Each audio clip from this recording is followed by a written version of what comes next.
I stood frozen in the hallway, my mother's words piercing through the thin walls of our family home. It's just Natasha. She'll understand if we cancel the vacation. She always does. My name is Natasha, and I've spent 29 years being just Natasha to my family. The invisible daughter, the reliable one, the one who would understand. But what about the deposit we already paid for the beach house? My father's voice carried through.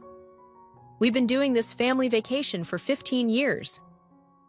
Douglas says Simone's wedding venue alone is costing a fortune, my mother replied. And you know how special this is for her. She's been dreaming of her perfect day since she was little. I pressed my back against the wall, my hands clenching into fists. Of course, Simone, my cousin, the family's golden child, was getting married in 3 months, and apparently that meant everything else had to revolve around her wishes. Hey, sweetie! My mother's voice startled me as she emerged from the living room. I didn't hear you come in. You never do, I muttered under my breath. What was that? Nothing! I forced a smile. Just stopped by to drop off those family photos you wanted for Simone's wedding slideshow. My mother's face lit up. Oh, perfect. Simone will be so pleased. She's been stressed about getting everything together. The venue is gorgeous, but it's really stretching everyone thin. So thin that we're canceling the annual vacation? The words tumbled out before I could stop them. Her expression fell. Oh, you heard that. Kinda hard not to. Honey, you know how important this is for Simone. And you're so good with money, always saving. Unlike some people. She gave me that look, the one that suggested I should be grateful for my sensible nature, even though it was the very thing that made them take me for granted. My phone buzzed. A text from Rosalie. Still on for drinks?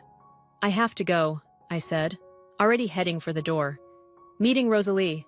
Wait, Natasha! My father called out, appearing in the hallway. We should talk about this. Nothing to talk about. I understand. I always do, right? The drive to the Copper Pot, my usual meeting spot with Rosalie, was a blur of angry tears and white-knuckled steering wheel gripping. When I arrived, she took one look at my face and ordered 2 martinis. Spill, she commanded, sliding one glass toward me. They're canceling the family vacation to help pay for Simone's wedding, I said, taking a long sip. 15 years of tradition, gone, because Princess Simone needs the perfect venue. Rosalie's eyes widened. The Bellamy estate? That's where she's having it, right? I nodded, a bitter laugh escaping my lips. The irony is killing me, Roz. Are you going to tell them? Tell them what? That their invisible daughter actually owns the venue they're breaking the bank to rent? I shook my head. They don't even know about my business partnership with Caleb. They think I'm still just pushing papers at that accounting firm. My phone buzzed again. Caleb this time. Contracts ready for Simone's wedding. Need your signature. Weird signing a venue contract for your own cousin. You know? Rosalie said slowly, stirring her martini. You could just tell them no, it's your venue. And prove them right about being the family disappointment? No thanks. I took another sip, an idea forming in my mind. But maybe there's another way? Natasha, Rosalie's voice carried a warning note. What are you thinking? Nothing yet. I pulled out my phone and texted Caleb back. Let's meet tomorrow. I have some special requirements for this event. Just then, my phone lit up with a group text from Simone to the entire family. Everyone! Just booked the perfect venue, the Bellamy estate. Mom and Uncle Bennett, thank you so much for making this happen. Can't wait to marry Jude in the most beautiful place ever. The responses flooded in immediately. Heart emojis, congratulations, excited messages about how she deserved it. I showed the thread to Rosalie, who let out a low whistle. Oh, this is going to be interesting. You know what the funny thing is? I said, finishing my martini. They're all so busy fawning over Simone, they never even asked what I've been doing with my life these past few years. Never wondered how I could afford my new house, or why I changed jobs. And now? I smiled, feeling a calm settle over me for the first time that day. Now they're about to find out, all of them, at the perfect moment, in the perfect venue. To the perfect revenge, Rosalie raised her glass. I clinked mine against hers. To finally being seen. The Bellamy Estate's wrought iron gates swung open as I pulled up in my car. Even after 2 years of co-owning this place, the grandeur still took my breath away. The morning sun caught the Victorian mansion's windows, making them gleam like diamonds. "There's my favorite silent partner," Caleb called out from the front steps. His suit was impeccable as always, but his grin was pure mischief. "Ready to plan your cousin's perfect day? Just show me the contract," I said, following him inside. The main foyer echoed with our footsteps as we walked to his office. Through the windows, I could see the gardeners preparing the rose garden, Simone's chosen ceremony spot. "So," Caleb said, settling behind his desk, "want to tell me why you're charging your own family full price plus the premium package fee?" I picked up the contract, scanning the numbers. "Because they don't know they're my family." "Nat. Don't nat me. You weren't there yesterday." I dropped into the chair across from him. "You didn't hear them cancel our family vacation like it was nothing." "Fair enough." He leaned forward. "But what's your endgame here?" Before I could answer, voices drifted in from the hallway. I recognized them immediately, Simone and her fiancé, Jude, arriving for their first official tour. "Quick," Caleb whispered, in the connecting office. I slipped through the side door just as they entered Caleb's office. Through the thin wall, I could hear everything. "Mr. Dawson!" Simone's voice dripped with honey. "Thank you so much for fitting us in today. Please, call me Caleb. Shall we begin the tour?" I pressed my ear against the wall, listening to their footsteps fade, then pulled out my phone to text Rosalie. "At the venue. S is here for her tour. Hide and seek like I'm 12 again." Her response was instant. "Except this time, you own the hiding spot." I waited a few minutes before sneaking out to follow the tour group. From behind a massive floral arrangement, I watched Simone flutter around the grand ballroom, Jude trailing behind her like a lost puppy. "And these chandeliers?" she gushed. "Daddy, aren't they just perfect?" I hadn't even noticed my Uncle Douglas was there until he spoke. "Whatever makes you happy, Princess. Though the price tag is quite steep. But worth every penny," Caleb smoothly interjected, catching my eye across the room before quickly looking away. "The Bellamy estate is quite exclusive." "Speaking of exclusive," Simone said, "I heard the mysterious owner never shows up to events. Is that true?" I had to bite my lip to keep from laughing. The mysterious owner story was something Caleb and I had cultivated deliberately. It added to the venue's allure, and more importantly, it kept my involvement hidden. "The owner prefers to remain private," Caleb replied diplomatically, "but they're very involved in operations." "How fascinating," Simone mused. "Maybe they'll make an exception for my wedding. It is going to be the event of the season, after all."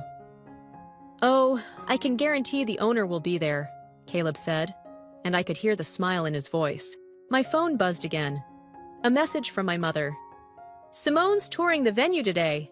Isn't it exciting? Maybe you could help with some of the planning? You're so good with details." I typed back, "Sure, Mom, I'd love to help plan things at the Bellamy estate." The tour continued to the garden, and I followed at a safe distance. Watching Simone twirl among the roses I'd personally selected 2 years ago, I felt a strange mix of anger and satisfaction. "The garden will be perfect for the ceremony," she declared. "Though these white roses, could they be pink instead?" "The garden design is fixed," Caleb said firmly. "The owner is quite particular about maintaining the estate's aesthetic." Simone's face fell slightly.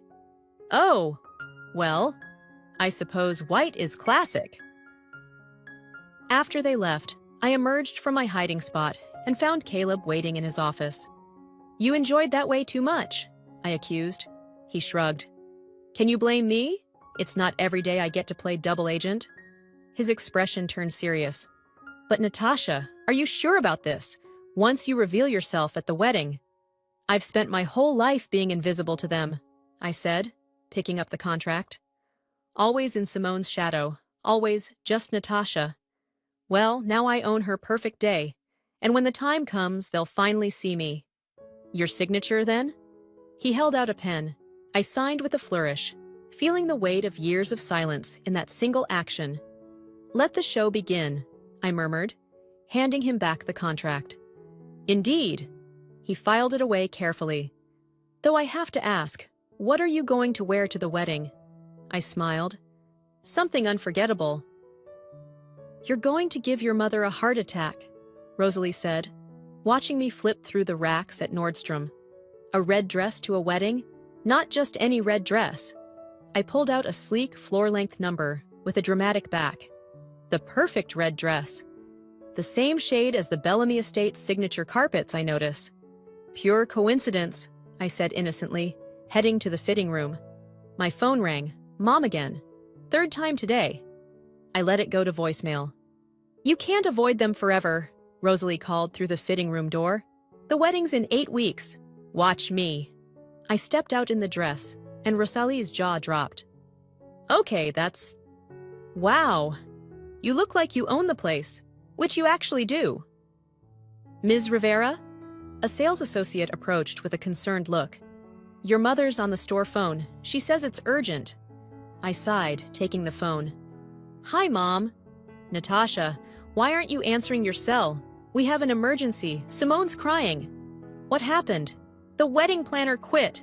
Something about creative differences. Please, we need your help. You're so organized, and you know how important this is to Simone. I caught Rosalie's eye in the mirror, and she shook her head in warning. Where are you now? I asked. At the venue. Mr. Dawson is being very accommodating, but I'll be there in 30 minutes. I hung up and quickly changed back into my clothes, purchasing the red dress before Rosalie could talk me out of it. This is a bad idea, she said as we left the store. You're getting too close to the fire. Sometimes you have to get burned to rise from the ashes. That's both dramatic and concerning. The Bellamy estate was chaos when I arrived. Simone sat in the grand hall, mascara running down her face, while my mother hovered anxiously. Caleb stood to the side, maintaining his professional facade, despite the obvious amusement in his eyes. Thank God you're here, Mom rushed over. We need someone who can take charge. What exactly happened? I asked, watching Simone dab at her eyes with an embroidered handkerchief. She wanted to change everything, Simone wailed. The flowers, the timing, the table arrangements. She said my vision was tacky.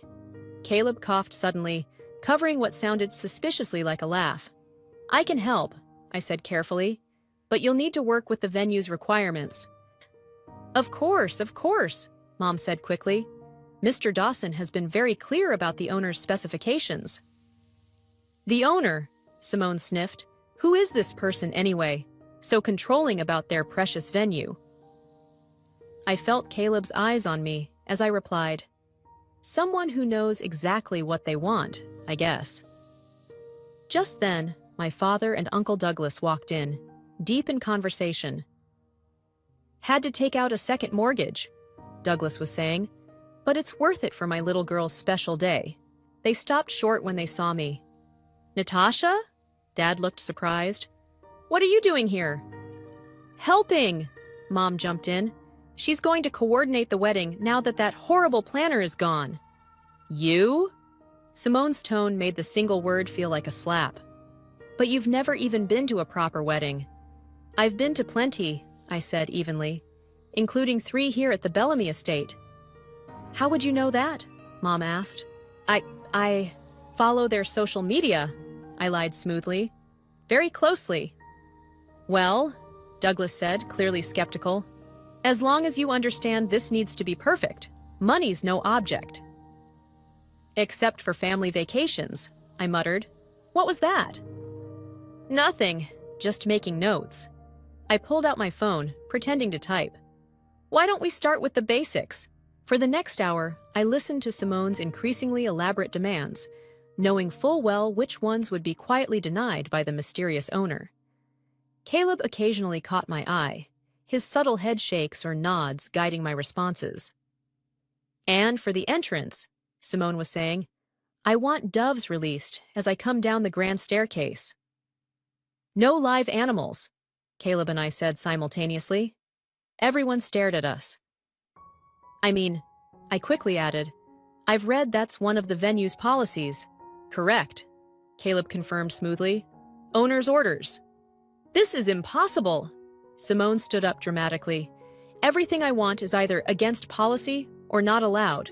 Who is this owner? I demand to speak to them. Careful what you wish for, I whispered, too quietly for anyone to hear. The owner's decisions are final, Caleb stated firmly. But I assure you, Ms. Rivera, your wedding will be unforgettable.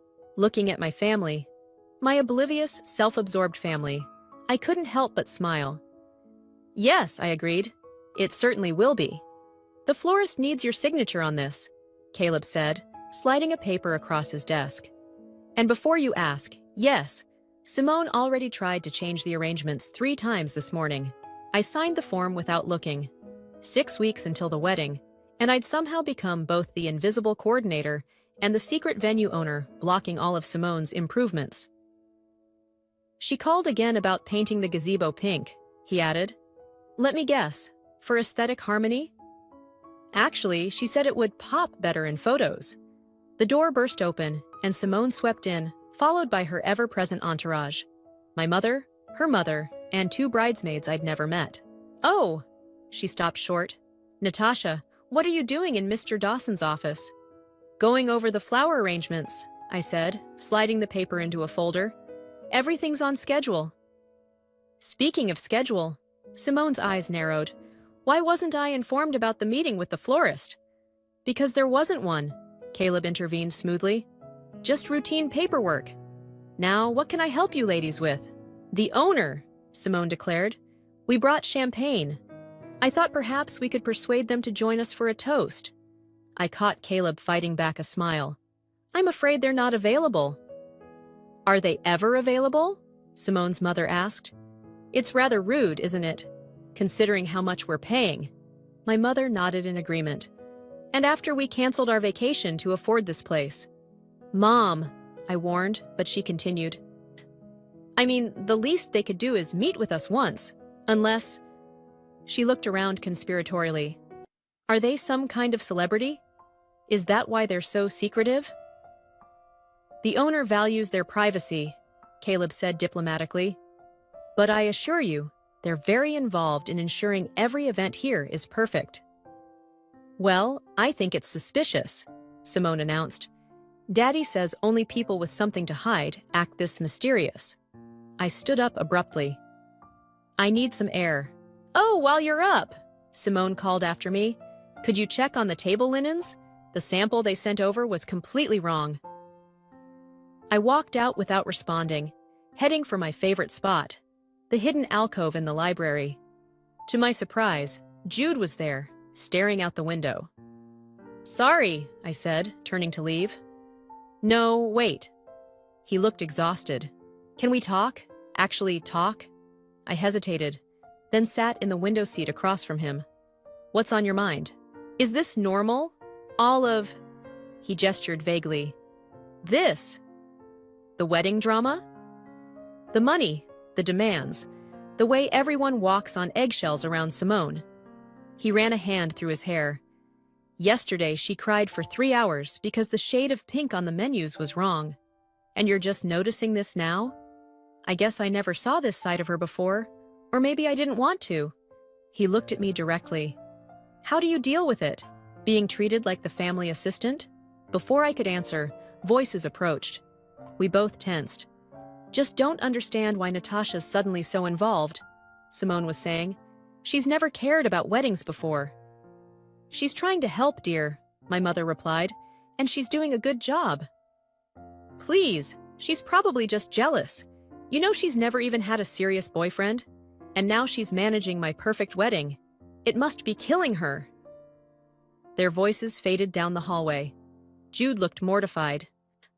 He stood awkwardly. Go, I finished for him. Your fiancé's waiting. After he left, I pulled out my phone and texted Rosalie. Need drinks, now. An hour later, I was at our usual spot, recounting everything to Rosalie. So even the groom is having doubts, she mused. This just keeps getting better. I almost told him right there, I admitted, about owning the venue.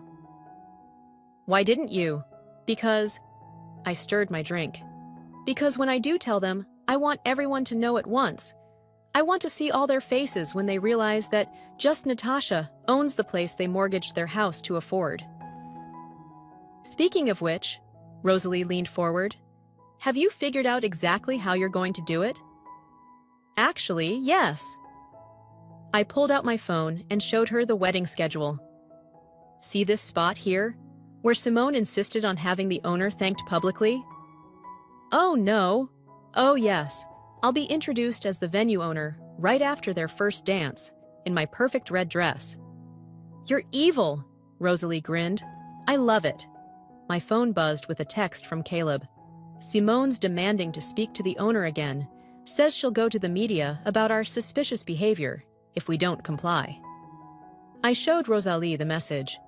Looks like my cousin's about to learn a valuable lesson about being careful what you wish for. To the mysterious owner, Rosalie raised her glass. To perfect timing, I clinked mine against hers, feeling the pieces of my plan falling perfectly into place. You're doing what?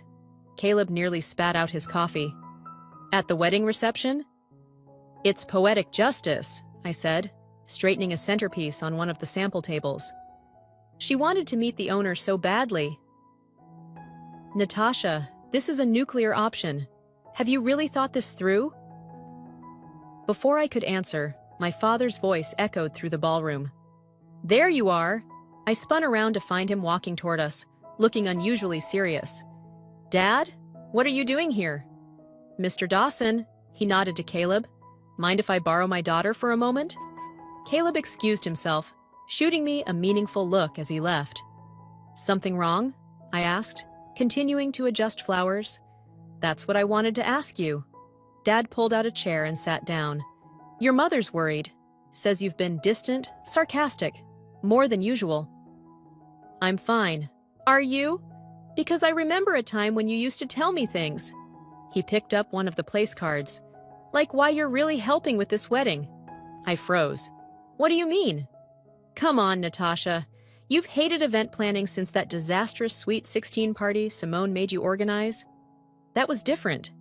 I was 17, and she blamed me when the DJ played the wrong song for her grand entrance. Exactly. So why put yourself through this again? I met his eyes. Maybe I've grown up. Maybe I'm better at handling things now. Or maybe you're planning something. The accusation hung in the air between us. For a moment, I considered telling him everything. About the venue, about the years of feeling invisible, about the revenge I'd carefully orchestrated. Instead, I said, I'm just trying to help the family. The family, he repeated slowly. The same family that canceled our vacation? Don't think I didn't notice how that hurt you, did you? I couldn't keep the bitterness from my voice. Because you seemed pretty okay with it at the time. I wasn't. But sometimes we make sacrifices for family. Some of us more than others, apparently. He stood up, straightening his jacket. Whatever you're planning, Natasha, and don't tell me you're not planning something, just remember that some bells can't be unrung. Is that supposed to be advice or a warning? Both, maybe. He headed for the door, then paused. You know, you remind me more of your mother every day. Mom?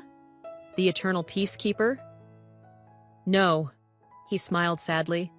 The woman who once set her sister's car on fire because she stole her prom date. Ask her about it sometime. He left me standing there, mind reeling. Caleb reappeared almost immediately. Everything okay? I think my dad just tried to warn me about myself, I said, still processing, while simultaneously telling me I'm like my mother, who apparently has a secret arsonist past. My phone buzzed, a text from Simone. Emergency meeting at the venue now. Bring the color swatches. Duty calls? Caleb asked, reading over my shoulder. When doesn't it?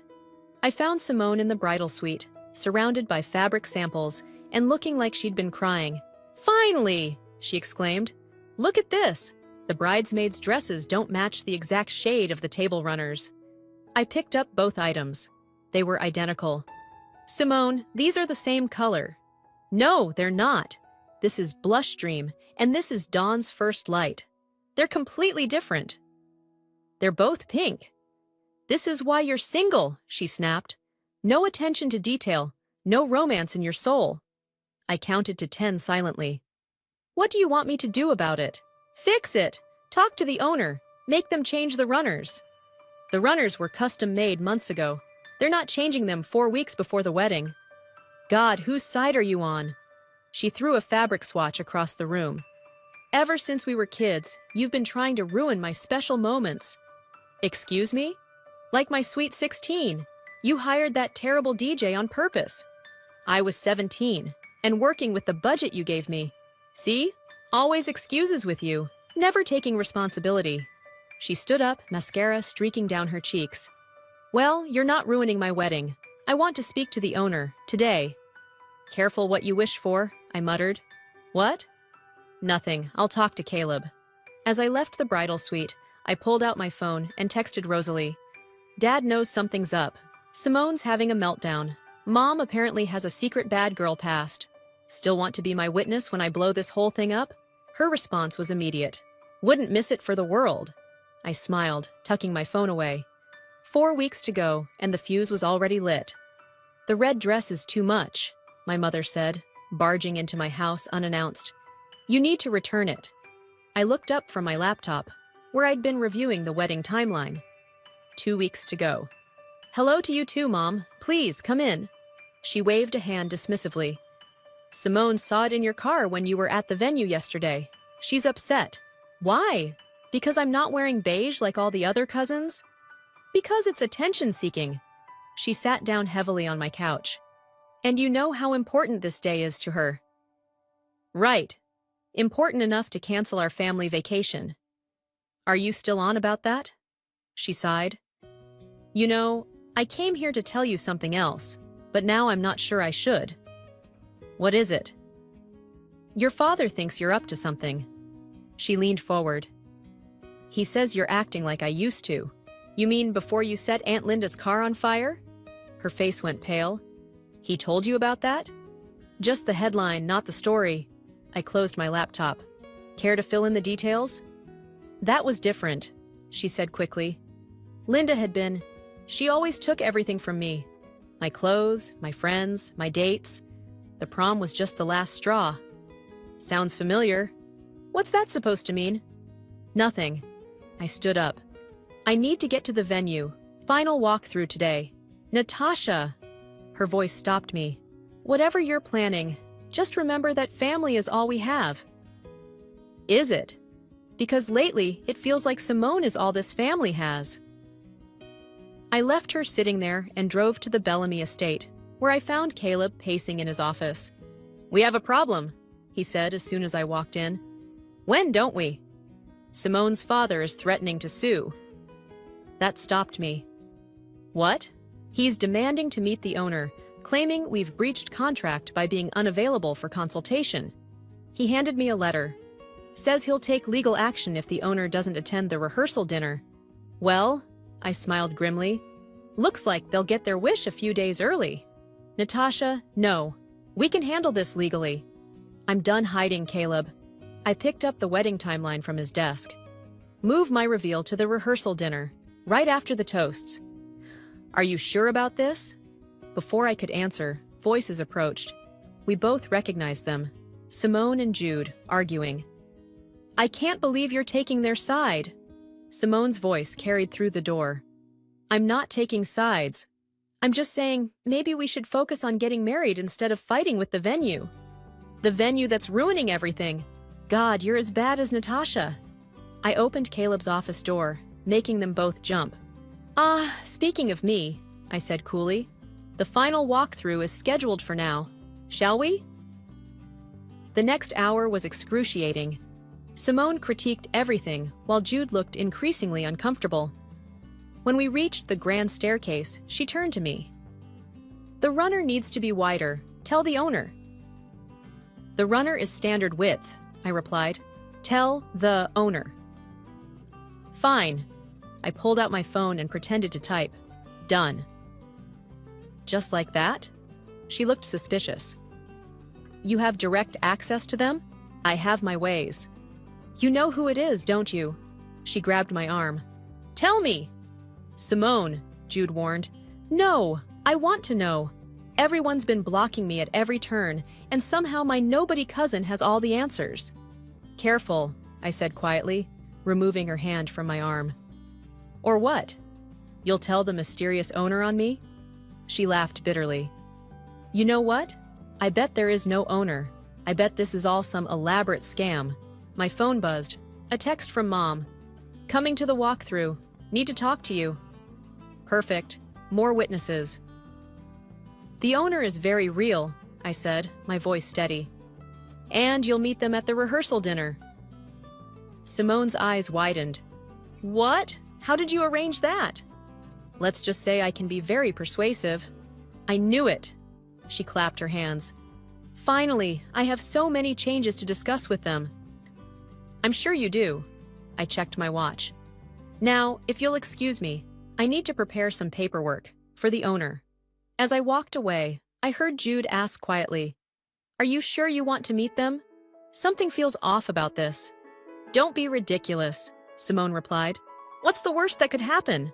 I smiled to myself, heading back to Caleb's office.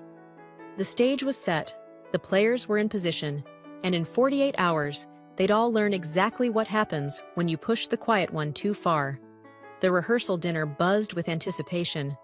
I stood in Caleb's office, adjusting my red dress one last time. Ready? Rosalie asked, handing me a glass of water. I've been ready for years. A knock at the door. Caleb entered, looking sharp in his suit. Everyone's seated. Your family's wondering where you are. Let them wonder. I checked my lipstick. For about 5 more minutes. Natasha? He hesitated. Last chance to back out. Not a chance. I handed him the folder containing proof of ownership. Do your introduction exactly as we planned. The dining room fell silent as Caleb approached the microphone. I watched from the doorway as he tapped his glass. Good evening, everyone. As promised, the owner of the Bellamy estate will be joining us tonight. Simone practically bounced in her seat. My parents exchanged curious glances. But first, Caleb continued, I think it's important to share some history. The Bellamy estate was purchased 2 years ago by a young entrepreneur, someone who saw its potential when others didn't, someone who turned it into one of the most exclusive venues in the state. I took a deep breath and stepped forward. Someone, Caleb smiled, who's been here all along, ladies and gentlemen.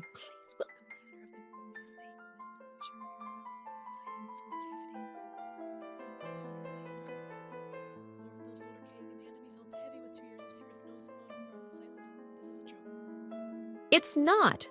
I opened the folder, sliding the ownership papers toward her. I bought this place 2 years ago with my business partner, Caleb.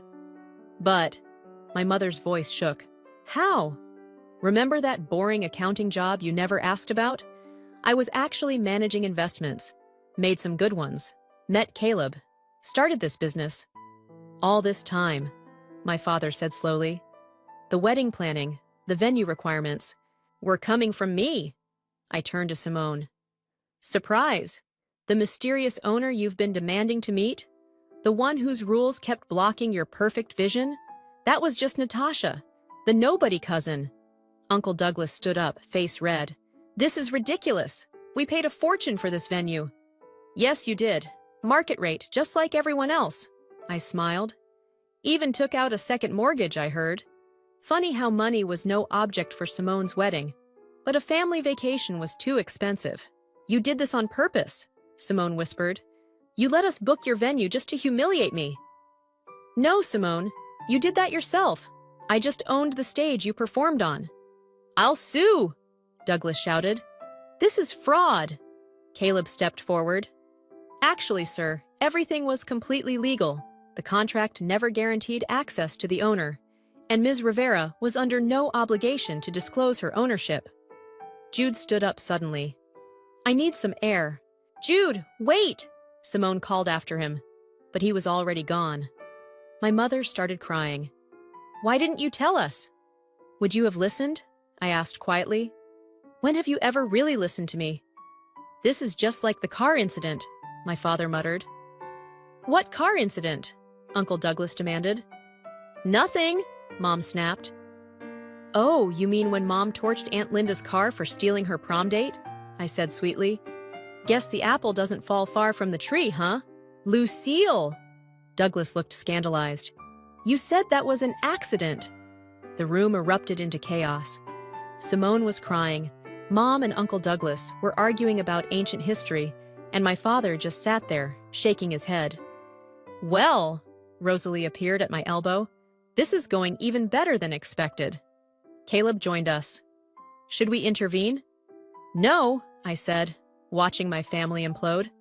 "Let them process. I've said my piece." "Natasha!" My father's voice cut through the noise. Everyone fell silent as he approached me. "You orchestrated all of this. The wedding planning, the mysterious owner act, tonight's revelation." "Why?" I met his eyes. "Because for once, I wanted you all to see me, really see me.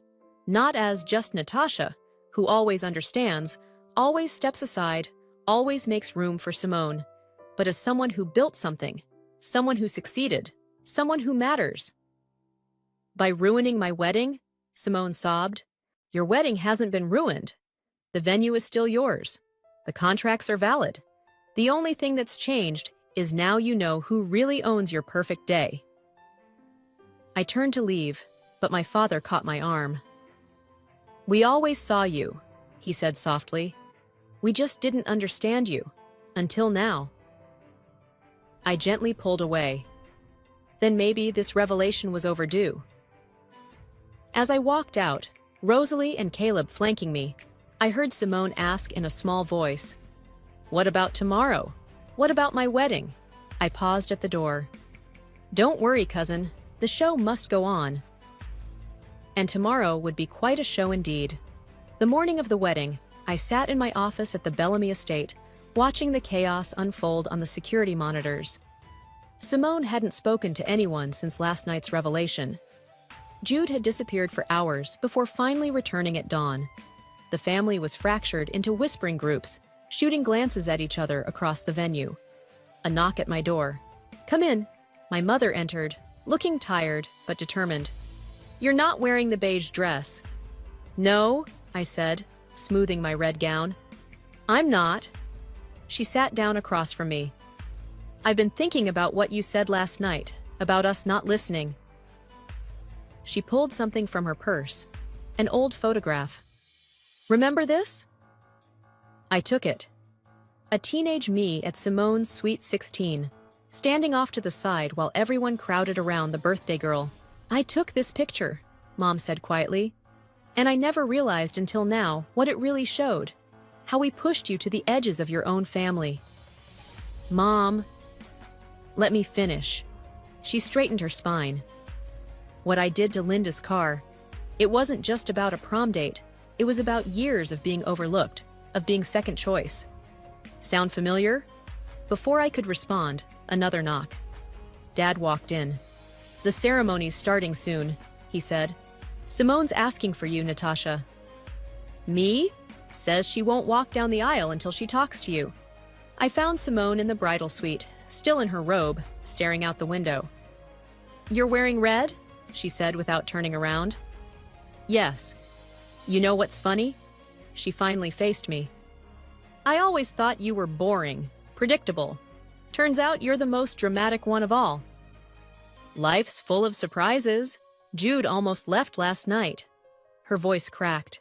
"Said he finally saw what kind of family he was marrying into. One that would cancel traditions and take out mortgages just to please their spoiled daughter." "Is he wrong?" "No." She wiped a tear. "That's what makes it worse. I've been horrible, haven't I?" "You've been Simone, the family princess. And you've been Natasha, the secret queen." She actually laughed. "God, I can't believe you own this place. That all those times I complained about the mysterious owner." "Were you actually complaining to the owner?" "Yeah." I deserve this, don't I? This humiliation? I walked to the window, standing beside her. This wasn't about humiliating you, Simone. It was about finally being seen, really seen. Well, I see you now. She turned to me. And I'm sorry for everything. Not just the wedding drama, but for years of treating you like my personal assistant instead of my cousin. A knock at the door. Jude poked his head in. Everyone's waiting. Are we doing this? Simone looked at me. Are we? It's your wedding day, I said. The venue is yours. Owner's orders. The ceremony went ahead as planned. I sat between my parents, watching Simone and Jude exchange vows under the gazebo, which remained stubbornly white, not pink. When they kissed, I felt my mother's hand slip into mine. At the reception, Uncle Douglas approached me, looking uncomfortable. The second mortgage, he said gruffly. It was wrong. Canceling the vacation was wrong. Yes, it was. Maybe, he cleared his throat. Maybe we could reschedule it. The whole family, including the owner of this fine establishment. I'll check my calendar. Later, as the party wound down, I found myself on the grand staircase with Caleb and Rosalie. So, Rosalie said, was it worth it, the big reveal? I watched my family below. Mom and Aunt Linda laughing about the car incident after all these years. Dad and Uncle Douglas already planning the rescheduled vacation. Simone and Jude dancing slowly, differently somehow, like they'd both grown up overnight. You know what? I said. It was, but not for the revenge. For what then? Caleb asked. For the truth. Sometimes you have to break things to fix them properly. Speaking of fixing things, my father called up from below, the owner of this beautiful venue owes her family a dance. I looked at my friends. Duty calls? Go, Rosalie smiled. Your family's waiting. As I descended the stairs in my red dress, I caught my reflection in the mirror. I wasn't invisible anymore. I wasn't just Natasha. I was the woman who built this, who owned this, who finally found her voice. And as I joined my family on the dance floor, I realized that sometimes the best revenge isn't revenge at all. Sometimes it's simply standing in your truth and letting everyone else adjust their vision to see you clearly at last. Ready to dance, owner? My father asked, extending his hand. I took it, smiling. I've been ready for years.